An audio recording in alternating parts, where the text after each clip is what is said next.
반갑습니다. 반갑습니다. 오늘 권도편 강의는 제 47장 평상심의 강령에 관한 말씀입니다. 전삼삼 후삼삼 말은 앞전자 석삼자 두 개, 뒤후자 석삼자 두 개, 앞에도 셋이요 뒤도 셋이다 그 말이죠. 그러니까 삼삼 과거, 현재, 미래 이게 3이죠. 그러죠? 또 이제 숫자로 본다면 우리 이제 젊었을 때는 총부에서 강의를 하는데 그때 선생님이 삼삼하다 이런 말로 해서 그러시는데 삼삼하다 숫자를 헤일 수가 없다. 너무나 많아서 삼삼하다. 대중이 많이 모였으면 삼삼하다 그러잖아요. 그런 뜻으로 해서 그런 것이 기억에 남습니다. 그 말이 아니고 삼삼이라는 말은 과거, 현재, 미래를 촌탁하지 마라. 과거와 현재는 같은 거라. 그렇죠? 이 사람과 저 사람은 다른 것 같지만은 도무지 하나예요.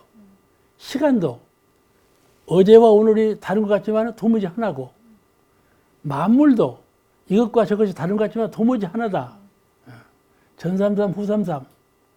전에 있던 셋이 후에 있던 셋과 둘이 아니다. 그 말이죠. 이건 이제 해석하는 사람들에 따라서 의미가 다 달라지지만은 그 통일된 의미는 그 정신은 그것이에요. 여여헌자리. 전에도 그거, 후에도 그거. 여여보다 변치 않았다. 그 가장 적중한 그 자리 어딜까요? 일원상이죠. 일원상을 말한 거예요. 전삼삼, 후삼삼 보니까 일원상 자리를 표현한 거예요. 말만 다르지. 그것을 평상심이라 한다 그 말이에요. 이 경우를 당해도 그 마음, 저 경우를 당해도 그 마음, 이때를 당해도 그 마음, 다음 때를 당해도 그 마음, 항상 그 마음, 일심, 한 마음. 그 한 마음짜리가 깨달음이에요. 깨달아서 옮기지 않는 거. 그런 마음을 가지고 수도를 해야죠. 그거를 평상심이라 한다. 그러니까 평상심이 곧 도니라. 그걸 우리가 46장에서 배웠죠? 46장에 평상심이 곧 도라 이 진리를 배웠는데 그 도를 이렇게 잘 깨달아 알아라. 그런데 본문에 이렇게 말씀을 했어.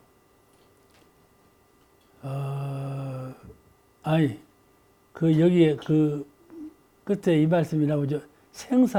생사에도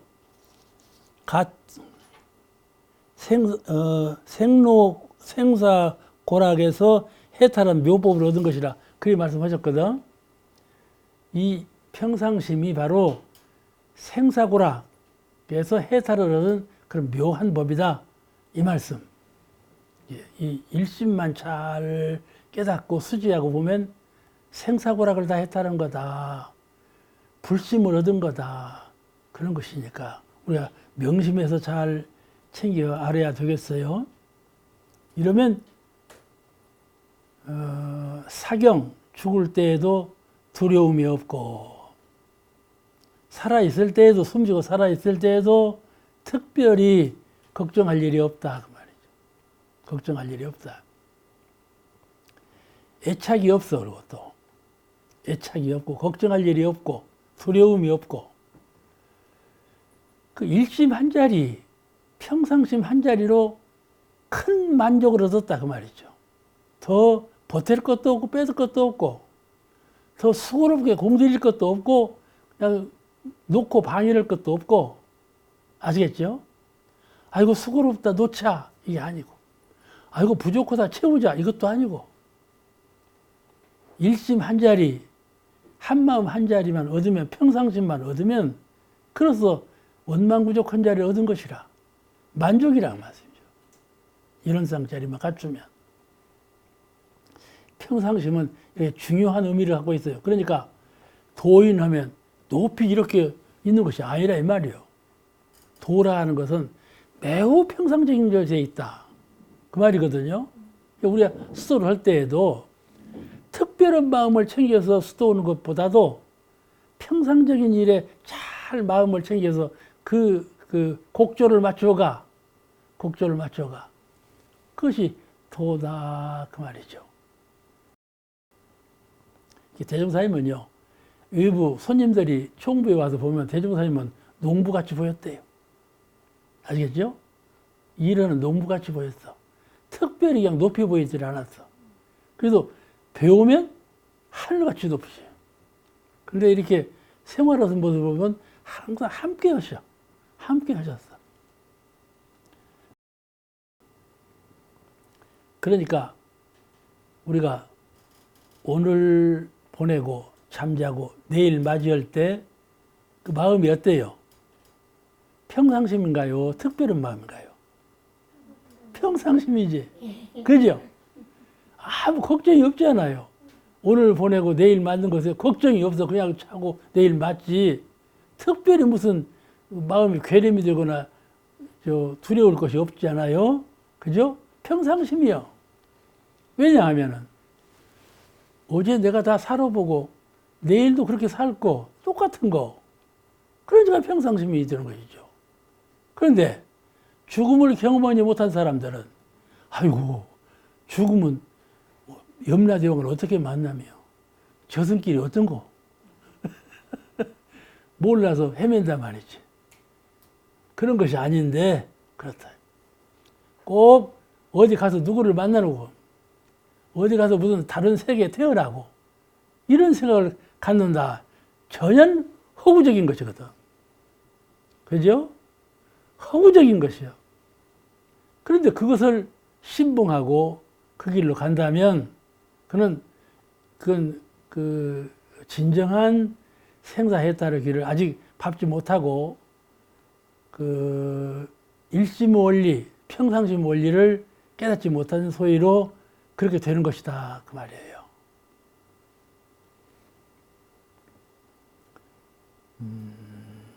이 본문에 평상의 마음을 운용할 때에는 능히 성현의 실행을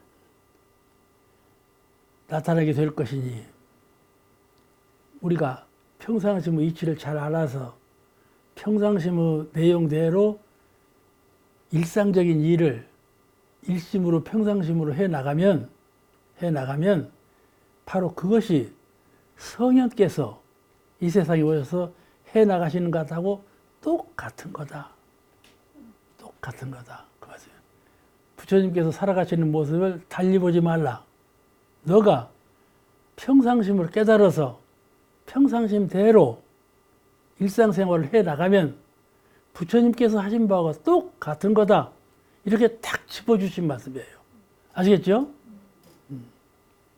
그러니까 정신 차려야죠. 이 범사, 작은 일, 소소한 일, 평상적으로 돌아온 일, 이것을 방해하고 그냥 살면 안 된다. 거기에 도가 있다는 것을 깨달아서 불심으로 잘 살아가는 그런 수행자가 되어야 한다. 참 시간이 아까워요. 곧곧 90대고 100세 되고 죽어요. 그러니까 이 도를 체득하지 못하면 항상 이렇게 나가죠.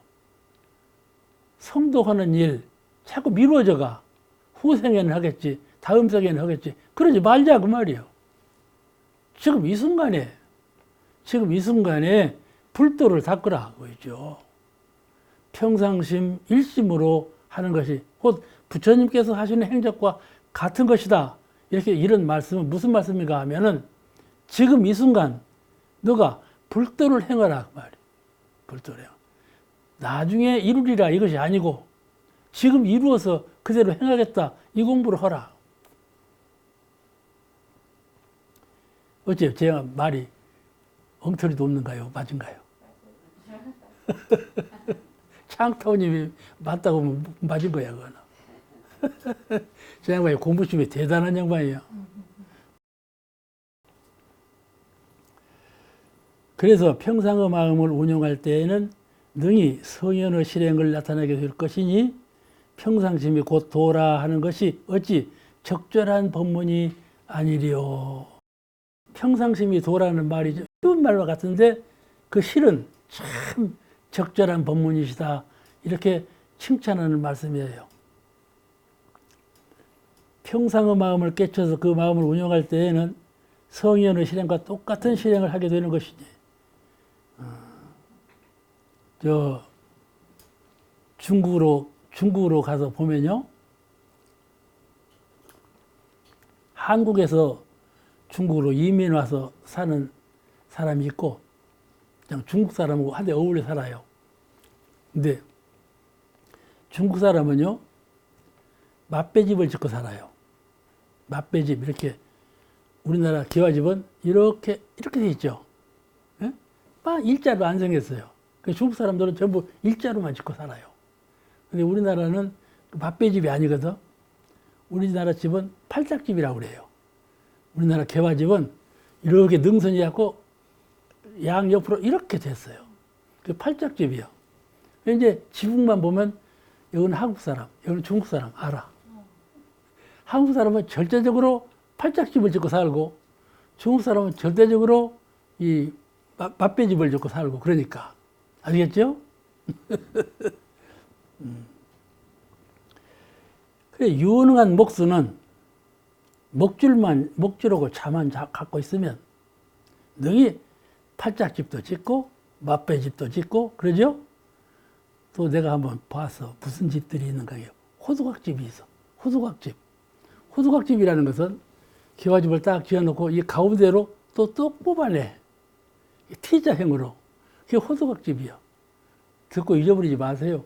그걸 좀 알아야 감상할 줄 아는 거니까. 호두각집이야. 누가 그런 집을 가서 이건 호두각집이네 이렇게 말해봐요. 아주 유식한 말을 들을 거예요 아마. 아시겠죠? 이렇게 집도 여러 가지 집이 있어요. 또 이게 비석같이 세우는 집이 있잖아요. 비석 세우고 이렇게 위에다가 이렇게 집 짓는 거 있잖아요. 그건 삿갓집이야. 기와로 똑같이 기어놔서도 다 이름이 달라. 그런데 내가 하고자 하는 말은 그런 모든 집을 유능한 목수는 먹과 차만 있으면 이런 집도 짓고 저런 집도 짓고 다 짓는다 그 말이에요. 그죠? 그 일심 평상심만 갖고 있으면 모든 경계를 똑같이 순역 고락의 경계를 다 부처님의 행적과 똑같이 행할 수가 있다 그 말이죠. 오늘 공부 평상심 도 참 훌륭한 공부예요. 이 대종사님이나 부처님이나 공자님이나 예수님이나 진리를 베풀고 실행하는 모습은 다 각각 달랐지요. 대종사님도 다르고 부처님도 다르고 예수님도 다르고 다 다르지만은 모두가 그 평상심과 일심 하나로 이룬 행적이죠. 다 서로 다르게 했지만은 그 실은 일심과 평상심으로 이룬 행적들이다 그 말이에요. 그러니까 평상심이 곧 도라는 말은 참 특히 훌륭한 가르침이요 적정한 불법이다 그런 말씀이세요. 그 다음에 제48장 한번 같이 읽으시겠습니다. 제48 말씀하시기를 마음을 지나치게 급히 묵고려 하지 말고 간단 없는 공부로서 서서히 공부하며 집심과 관심과 무심을 번갈아 하되 처음 공부는 집심을 주로 하고 조금 익숙하면 관심을 주로 하고 좀 더 익숙하면 무심을 주로 하며 궁극에 가서는 능심에 이르러야 하나니라. 자꾸 공부가 어려워지죠? 어려워지는 것 같아도 알고 보면 쉬워요. 그러니까 공부를 자꾸 어렵다고 하면 어려워져요. 우리가 실제로 행하면 쉬운데 행하지 않으면서 알라고 하면 어려워져요. 오늘은 이 48장은 집심, 마음을 붙들어. 집심, 붙들 집자. 그다음에 관심, 마음을 보아. 관조. 본다는 말은 견이라고 그러죠. 볼 견자. 이 볼 관자는 정신 눈으로 비추어 보는 거예요. 견은 육안으로 그냥 보는 거고, 관은 정신 눈으로 비추어 보는 거예요. 아시죠? 눈 감고도 봐. 견은 눈 떠야 보는 거고, 관은 눈 감고도 보이는 거고. 달라요. 관심, 정신 눈으로 본다 그 말이에요. 관심. 근데 무심, 생각이 없어. 생각이 없어. 그 다음에 능심. 세 가지 마음을 닦는 과정을 밟아서 부처님이 된다. 집심, 관심, 무심, 능심. 오늘 이제 그에 대한 설명을 드릴게요. 사람의 마음은 형상이 없어, 첫째. 형상이 없어. 보이질 않아. 잡히질 않고, 마음이. 그러니까 문제가 있는 거죠. 그 형모를 볼 수가 없고, 마음의 형체를 볼 수가 없어. 또, 마음이 어디에 있는지를 모르겠어. 마음이 숨어 있는 곳이 어딘지를 모르겠어. 도무지 마음이 어디 있냐면 대답을 못 하겠어. 셋째, 그 성질이 어떤 것인지를 잘 알지 못해. 이 사람은 마음의 성질을 이렇다 하고, 저 사람은 마음의 성질을 이렇다 하고, 서로가 다 달라. 그러니까, 마음의 형상이 없을 때 볼 수가 없고, 어디인지 모르겠고, 성질이 어떻게 되는지 잘 모르겠어. 한국 사람들은요, 마음이 어디 있냐고 하면 어디 있다고 하는가요? 여기 있다고. 이 마음이라고 할 때 이렇게 가르쳐. 미국 사람들은요, 이렇게 가르쳐. 마음이 머리에 있다고 그러죠. 다르죠? 달라. 마음이 어디 있다는 것이 다 표현이 다르다니까. 그러면 여러분은 마음이 어디 있다고 생각하세요? 이게 숙제라니까. 어디서 옥타원님은 가슴에 있다고 도처에 있다고 혜성님은 도처에 있다고 없는 것이 없다고 말이지.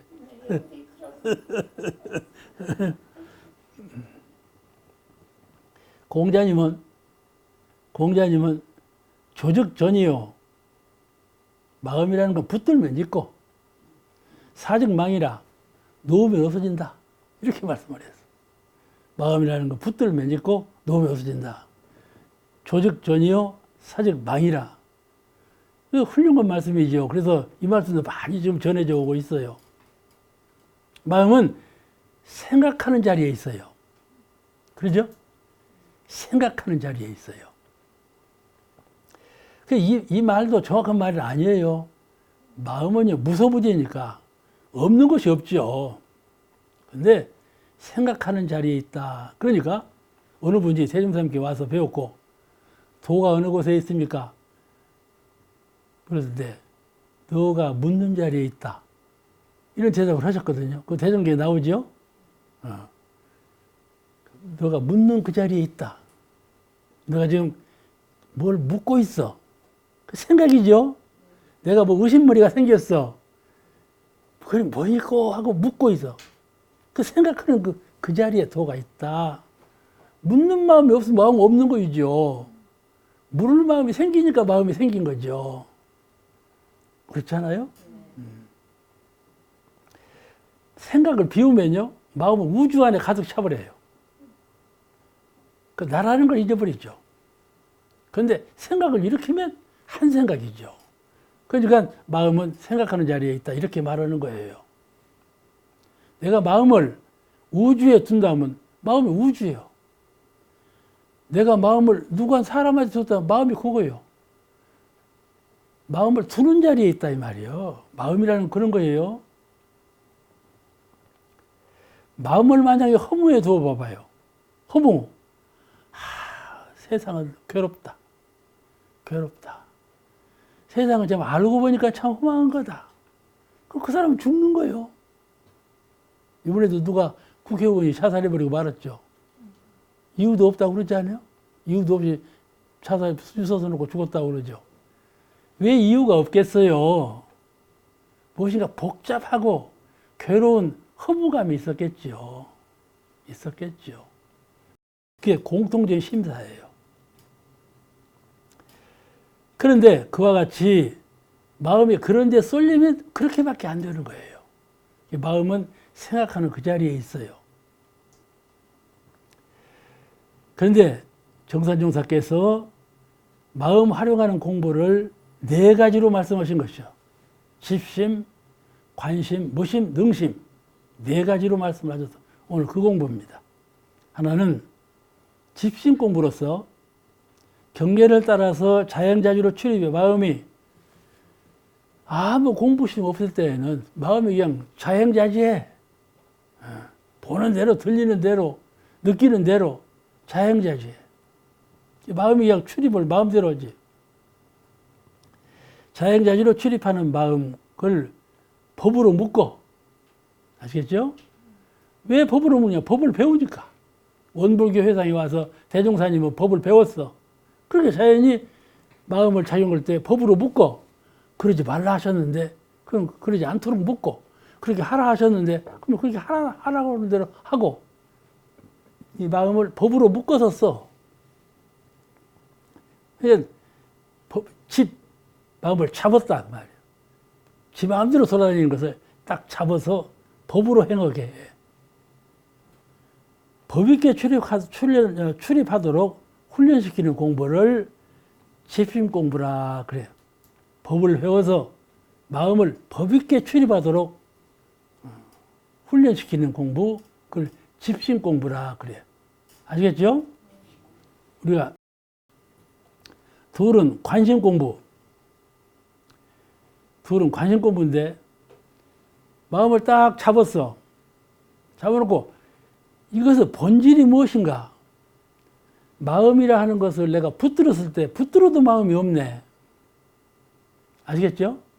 이 마음이 무엇이냐? 옥사오님 늘 절에 많이 다니셨는데 절에서는 그런데 이 무엇고? 늘 이 무엇고를 배운다는 거예요. 이 무엇고? 마음이 무엇이뇨? 아시겠죠? 진리가 무엇이냐? 그거거든. 이 무엇고? 그러듯이 마음이 무엇인가? 이걸 정신 눈으로 본다 이 말이에요. 무엇인가 한번 보자. 그죠? 한번 보자. 이걸 견성이라 그래요. 보면 마음을 보면 견성이라 그래요. 그러니까 모든 마음이 나서 출입을 하는데 이걸 법으로 묶어놓으니까 이런 마음이 바꿔졌어. 그런데 무엇이 속에 들어서 이 마음을 내고 틀리고 이러느냐? 과연 마음의 주인공이 누구냐? 그런 것은 관조 공부로 깨닫는다 그 말이에요. 관조, 마음 눈으로 봐야 돼. 육안으로는 보이지 않아. 관조, 정신 눈으로 보아서 보이는 거예요. 관조 공부, 관심. 이 마음의 본질, 근본 마음이 무엇이냐 하고 잘 연마해서 깨닫는 공부. 그걸 관심 공부라 그래요. 정신 눈으로 비추어 봐서 성품을 바르게 보아. 그걸 견성이라고 하는데 견성하는 공부죠. 관조 교문은 견성에 이르는 공부예요. 관조 공부가. 마음 눈으로 보는 거죠. 그 다음에 세 번째는 무심 공부로 진리가 무심으로 천지를 운행하는 것처럼 그래서 무심 공부인데 왜 무심 공부를 하느냐 하면은 왜 무심 공부를 하느냐 하면 관조해서 견성했으면 그만이지 왜 또 무심 공부를 또 하냐 그죠? 이 천지를 보세요. 천지는 마음이 있는가요 없는가요? 어? 화타원님 맞죠? 천지는 마음이 있다고 생각해요 없다고 생각해요? 없다고 생각? 없지? 천지가 마음이 있을까? 생각이 있을까?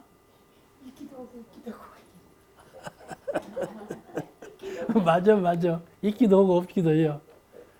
근데 천지는 생각이 없어. 천지도 무심하지 그러잖아. 그러죠? 천지도 무심하지. 무심하지가 무심하다고 하는 거야.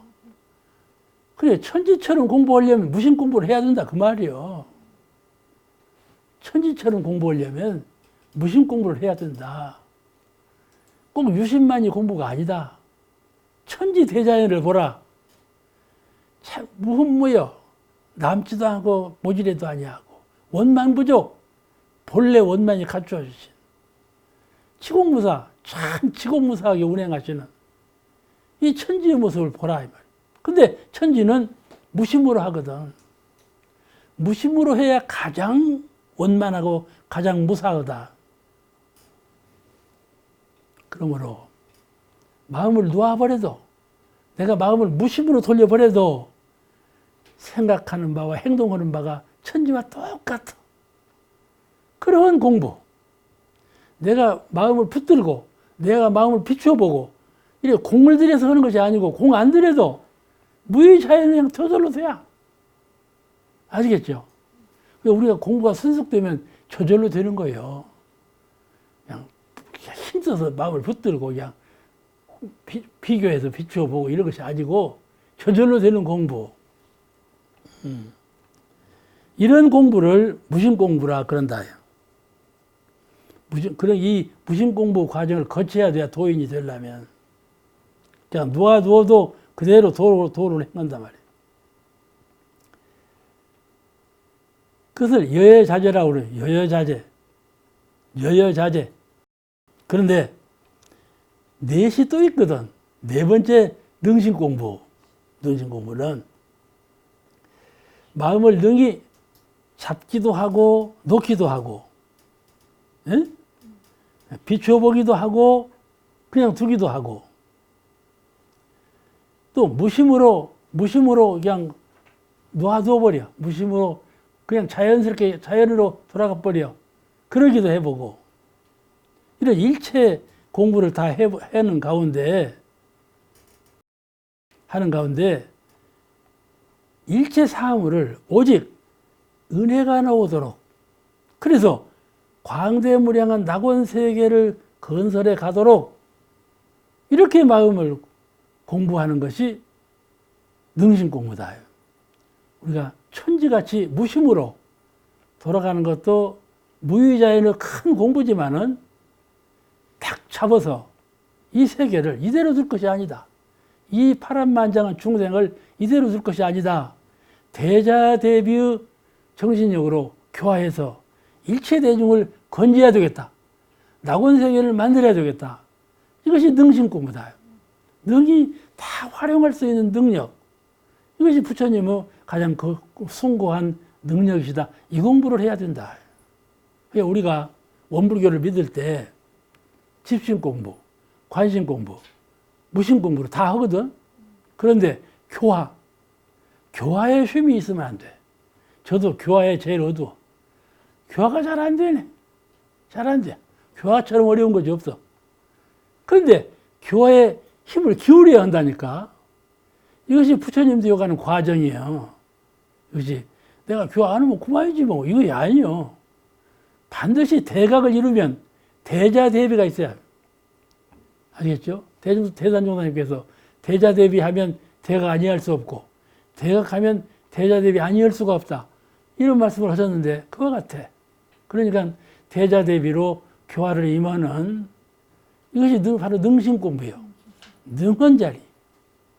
이래서 이 집심과 관심과 무심과 능심 이 네 가지 공부를 사막병진처럼 능히 병행할 수 있는 공부를 해야 우리가 큰 도인이 될 수 있을 것이에요. 그럼 본문에 의해서 말씀을 드리면은 조금 더 말씀을 드려야 할 것 같아요. 본문에 말씀드리면 마음을 지나치게 급히 묶으려 하지 말고 간단 없는 공부로서 서서히 공부하며 그랬거든. 지나치게 급히 묶으려 하지 말라. 공부하기 시작하면 아이고 늦었네 그러거든요. 내 나이가 무엇인데 그렇지 않아요. 내 나이가 공부는 나이가 그 기준이 아니에요. 그 세상 말에도 늦은 것이 빠른 것이다 그러죠. 빠른 것이다.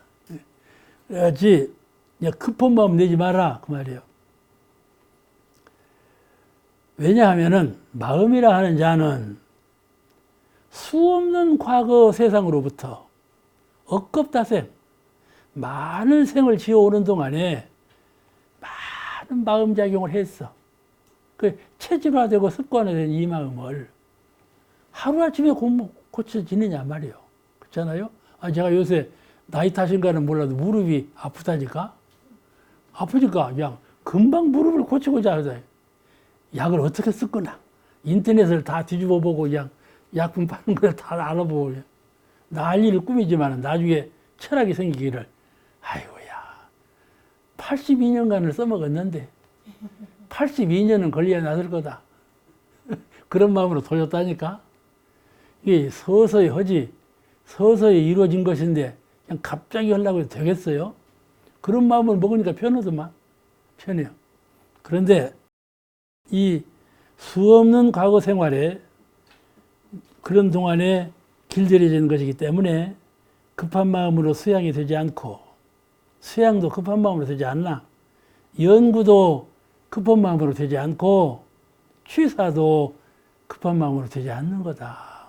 취사, 연구, 수양 이 3과목이 전부 급한 마음으로 되는 것이 아니에요. 다 순서가 있고 있는 것이라고 과정이 있단 말이에요. 이 과정을 밟아서 하죠. 그런데 꼭 그런다고 해서 그냥 지연되는 건 아니죠. 부지런히 하고 열심히 하면 속도는 빨라지죠. 근데 순서는 밟아야 돼요. 속도는 빨라지지만 순서는 밟아줘야 돼요. 그런데 마음의 그 작용하는 형태에 따라서 때를 놓치지 않아. 사람은 공부하는 분이요. 급히 마음을 먹고 급한 사람은 놓을 때 팍 놓아버려요. 아시겠죠? 놓을 때 팍 놓아버려요. 또 마음을 붙들어 맬 때 콱 붙들어 매고. 공부는 그렇게 하는 것이 아니다 그 말이죠. 역시 이것도 평상심으로 순서 있게 잘 나가야 하는 거예요. 그런데 공부할 때가 있어. 형세가 있어. 경계에 따라서 경계라는 것이 공부하는 도구거든. 육신도 공부하는 도구고 경계도 공부하는 도구요. 경계를 탁 당할 때 그때가 공부할 때란 말이죠. 아무 일이 없이 가만히 있을 때 그때가 공부하는 때예요. 경계 일이 돌아와서 육군을 막 동작할 때 그때가 공부하는 때고 아무 일이 없고 경계가 없을 때 고요히 가만히 있을 때 그때가 공부하는 때예요. 이것을 동정간에 동하고 정하는 그 사이에 항상 여여한 마음으로 공부심을 계속해 나가는 거예요. 알겠죠? 그것이 공부예요. 그냥 소나기처럼 막 해야 되는 것이 공부가 아니고 여여하게 동정간에 순역간에 지속적으로 순서 있게 공부해 가는 거 그것이 큰 도인이 되는 공부길이다 그 말이에요. 그러니까 형세를 따라서 때를 놓치지 않고 그 공부하는 때를 놓치면 안 돼. 놓치지 않고 서서히 하며 중심을 잃지 않고 공부에는 중심만 잃지 않고 끊임없이 하면 성공한다. 하되 끝까지 해. 하되 끝까지 해. 꼭 이루는 마음으로 해. 그러면 성공 아니할 수가 없죠. 하다 말다 하지 말고 먼저 공사님께서 아주 해학적인 말씀 잘하거든. 이번에 나는 원로한테 들은 말인데 공타원님이 옛날에 설법을 이렇게 하셨대. 여러분, 이 세상에서 가장 값싼 것이 무엇인지 아십니까? 그랬대. 어째? 값싼 것이 무엇일까? 응? 그런데 값싼 것이 무엇인 거니? 녹그릇. 녹그릇이 값싼 것이라고 그랬대. 녹그릇은 한 번 닦으면 또 새 것. 한 번 닦으면 또 새 것이잖아. 근데 비싼 거야. 그릇 중에서 녹그릇이 제일 비싸, 옛날에는. 제일 싼 것이 녹그릇이라 했대. 왜 녹그릇인가 하면은, 다른 것은 얼마 주고 사다가 긁히면 못 쓰고, 깨지면 못 쓰고, 못 쓰는 녹그릇은 한 번 닦으면 새 그릇으로, 한 번 닦으면 새 그릇 잡고 계속 오래 쓰거든. 그러니까 써도 값이 안 들어가고 빚이 나. 근데 실은 첫 돈은 많이 들어갔지만은 쓸수록 값이 높아져. 그러니까 이것은 그 녹그릇 값을 준 그 값은 참 싼 거다. 실용적인 면에서 싼 거다. 그 말이죠. 그렇지 않아? 그런데 말이죠. 여성이 값싼 것이다. 그랬대. 이게 왁작지근하고 웃음이 나왔다는 거예요. 여자가 값싸다. 여자는 말이죠. 처음에는 결혼 비용 많이 들고 여자를 데려왔지. 그런데 맨날 여자만 부려먹거든.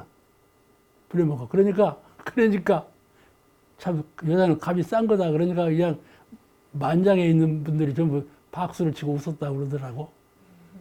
그렇지 않아요? 그와 같이 이 참 해학적인 설법이죠. 해학적인 설법인데 쓰면 쓸수록 값이 있는 그것이라 되지 않겠어요? 근데 값 비싸다고 해서 값 비싼 것은 금방 없어져 버려. 근데 값 싸지만은 쓰면 쓸수록 값이 나가는 것이 있다 그 말이죠. 그와 같이 이 공부라는 것은 하면 할수록 도타워지고 하면 할수록 값이 나가는 그런 공부가 되어야 되지 않겠어요? 그죠? 이 교육에도 초등교육이 있고 중등교육이 있고 고등교육이 있어요. 그렇듯이 마음 공부에도 등급이 있어요. 이 법기, 근기가 있어. 되는 대로 되는 것이 아니에요. 같은 스승 아래 같은 제자로 동참했어도 그 제자 가운데 곧 부처가 되는 제자가 있고 그냥 하다 말다 그냥 중간에 머물러 버리는 제자도 있고 퇴심이 되어갖고 나가버리는 제자도 있고 같은 스승 아래도 이렇다 그 말씀이죠. 그러니까 근기 따라서 공부를 되는 것이지 그냥 열성을 낸다고 해서 소나기처럼 되는 건 아니다 이 말이에요. 소나기처럼 되는 건 아니에요. 우리가 사람한테 공을 들여봐도 알지만은 냄비 심심이 있어. 냄비 불을 떼면 바글바글 끓고 그냥 불 안 떼면 금방 식어버리고 그런 사람이 또 있어요. 그렇듯이 하다 말다 하는 것이 공부 제일 큰 마장이에요. 근데 이 마음 공부는 순서가 있고 개인 차별이 많아. 개인차가 심해. 그러니까 그런 것을 잘 알아서 한꺼번에 뭘로 하지 말고 이 집심 공부, 관심 공부, 무심 공부, 능심 공부를 순차 있게 잘하고 병행 고루고루 해야 된다 이 말이죠. 또 본문에 이렇게 말씀하셨거든. 집심과 관심과 무심을 번갈아 하되 공부를 하되 마치 사막 공부를 번갈아 가며 병진하듯이 그 때의 형세에 따라서 잡아맬 때는 잡아매고 관조로서 수호할 때는 또 관조로서 비추어 봐서 수호를 하고 또 놓아서 풀 때에는 자치리게 놓아버리고 이렇게 대중 잡는 공부를 해 나가면 마치 고무줄을 잡고 고무줄의 성질을 그대로 활용하려면 느릴 때 느려야 하고 놓을 때 놓아야 고무줄의 성질이 살아있는 거 아니겠어요? 늘릴 때 늘어나지 않으면 고무줄이 아니고 줄일 때 줄어들지 않으면 고무줄이 아니거든. 그와 같이 마음 공부도 꼭 이와 같단 말이에요. 집심할 때 집심으로, 관심할 때 관심으로, 무심할 때 무심으로, 능심할 때 능심으로 이렇게 잘 번갈아 가면서 병행 활용할 줄 알아야 재미가 있는 것이죠. 그러면 이 무슨 재미냐면 마음에 중심이 있다 이 말이에요. 마음에 공부하는 철학이 있어. 중심이 있어. 그 중심이 있어야 이게 되는 것이죠. 중심 없은 마음이라는 것은 이 네 가지가 활용이 안 돼요. 근데 진정한 공부는 이 네 가지를 잘 병행하는 그런 공부 시험이라 해야 된다. 그러니까 여기 말씀에 이 네 가지를 이렇게 하되 처음 공부는 집심을 주로 하고 처음에 마음을 다스려 공부할 때는 집심을 주차 삼아서 해라. 마음을 꽉 붙들어 매라. 붙들어 매. 무슨 말씀인가 하면은 사람은요 공부심이 없을 때에는 탐심이 나요. 성내는 진심이 나고요. 탐심, 진심, 치심, 어리석어. 제일 무서운 것이 어리석은 거예요. 어리석음. 저희도 지금 가만히 반성해 보면은 탐심, 진심은 별 것이 없었어. 그런데 어리석은 소견, 그것이 공부의 큰 마장이었어요. 내가 그때 참 어리석었구나. 내가 그때 참 지혜로웠더라면 이렇게 되는 건데 그때 참 어리석었구나. 이 어리석음이 제일 큰 문제예요. 같이 탐심, 진심, 치심이 날 때 마음을 잡고 돌려. 딱 잡아. 아, 이건 탐심이로구나. 속으로 화가 좀 났어요. 화가 좀 났어. 그러면 즉각적으로 아, 이건 진심이지. 진심이지. 본질적으로 나가는 마음이 아닌 거예요. 경계에 따라서 나가는 마음이지. 그러면 이렇게 해서 마음을 딱 잡아. 붙들어. 멈춰. 멈추는 공부죠. 그래가지고 참아. 참는 공부가 성부르는 공부니까 참아. 또 돌리고. 이 돌리는 공부가 중요해요. 회전을 시켜. 무슨 말인가 하면은 무슨 말이야? 진심이 날 때에도 회전시켜. 진심은 반대가 뭐예요? 화해하는 마음이에요. 사랑하는 마음이에요. 자비하는 마음이에요. 진심은 내 것과 저거 틀려. 마음에 안 맞아. 싫어. 그게 쑥 나오는 말이 진심이거든. 근데 자꾸 돌려, 이렇게. 돌려. 어떻게 돌리느냐? 자비. 본래 내가 가르침을 자비심을 배웠는데, 내 마음은 본래 고착되지 아니하고 폭넓게 사랑하는, 감싸는 마음이 내 본래 마음인데, 어찌하여 이렇게 진심이 나는 거, 마음을 돌리는 거예요. 이게 속마음이에요. 속마음으로 이렇게 돌릴 줄 알아야 돼. 마음에 법을 세울 줄 알아야 되고. 알겠죠? 그것이 이제 일상수행요법에 돌리자, 세우자, 이런 말씀이거든. 이렇게 돌릴 줄 알고, 참을 줄 알고, 세울 줄 알고, 이렇게 마음을 그 경계에 따라서 잘 쓰는 것은, 이제, 그게 집심 공부다, 이 말이에요. 집심 공부는 이렇게 하는 것이요. 예, 그 마음이 마음대로 나올 때 그걸 딱 잡아서 참고 돌리고 세우고, 그래서 이제 죄를 짓지 않는 것이죠. 첫째는 집심 공부는 죄 짓지 않는 마음이에요. 구업, 신업, 의업으로 허물을 짓지 않고 죄를 짓지 않아. 그것이 집심 공부예요. 마음을 딱 붙들어서 업을 짓지 않아. 또 한 행동에 방심하지 않고 늘 그냥 멍바우 나주 갔다 온다고, 멍바우 나주 갔다 온다는 말이 있죠? 그러지. 그냥 방심하고 살아. 방심하고 살면 참 허송세월이에요. 참 이 허송세월을 슬퍼할 줄 알아야 돼. 응? 슬퍼할 줄 알아야 돼. 이 착각하는 시간, 이 세월이 흘러가 버리면은 참 무상한 거거든요. 사람은요, 나이가 들고 병들어 봐요. 무상만 생각나요. 이 어찌 이렇게 허망한 거?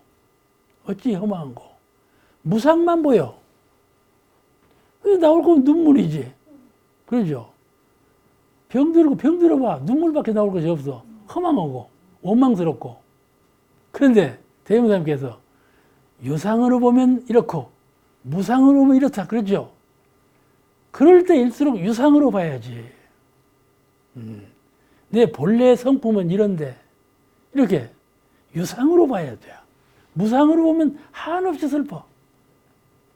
우리 스토인은 그 무상으로 볼 줄도 알고 유상으로 볼 줄도 알고 이래야 된다 이 말이에요. 저같이 어디에 묶이지 말고 그 네 가지 그 표준적인 마음을 평상적인 마음을 잘 챙겨서 집심 공부를 잘하라.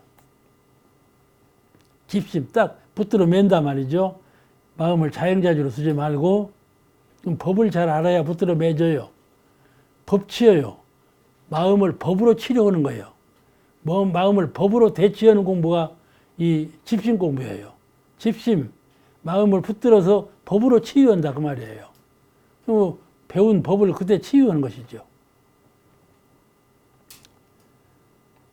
이 소를 키울 때 소왕치가 돌아다니다가 나중에는 어떻게 해요? 제일 먼저 콧뚜레를 끼거든. 코를 군역을 뚫어. 그냥 생사람 군역을 뚫으면 이제 죽으라 그러니까는 자꾸 뚫는 거 이렇게 눌러갖고 구멍이 뻥 뚫려버려. 아시겠죠? 소를 그냥 막 뚫는 것이 아니라 자꾸 눌러고 군역을 뚫어요. 그러면 나중에 소양치가 연해갖고 딱 구멍이 나버린다니까. 거기다 뭡니까? 콧뚜레를 끼거든.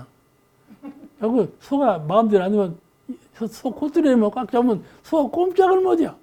꼼짝을 못해요. 그러죠? 그렇지 마음에 콧뚜레를 딱 집어넣어야 한다니까. 콧뚜레를 집어넣어야 돼요. 그래서 이제 어떻게 하느냐. 법에 따르게 하거든. 법에 따르게 해. 딱 집어서 법에 따르게 해요. 우리 선진 가운데 한 분은 총부 금강원 바로 옆에 막걸리 술집이 있었어. 그러니까 황등에서 농사를 짓고 오면은 걸어오니까 날은 덥고 목은 칼칼하고 막걸리 집은 있고 그건 어쩔 거야. 막걸리 먹고 싶지. 그러니까 거기 와서 오다가 내 이놈 그랬대. 그 소리가 금강원까지 들렸어. 내 이놈 하는 소리가. 그래서 이제 와서 어째서 형님은 그때 나는 형님 목소리를 다 아는데 내 이놈 없다. 왜 그랬어? 온 게 막걸리 집 있어가지고 그럼 참니라고 그랬다고 그러잖아요. 그것이 이제 우스운 얘기지만은 대책 공부예요. 그 참았으니까 다행이잖아요. 한 마음 돌리면 되는 것을 내 이놈까지 할 거 없잖아. 그래서 못 참는 것보다는 나서 그렇게 해서라도 참았으면 다행이지. 오늘 말씀 여기서 마치겠습니다.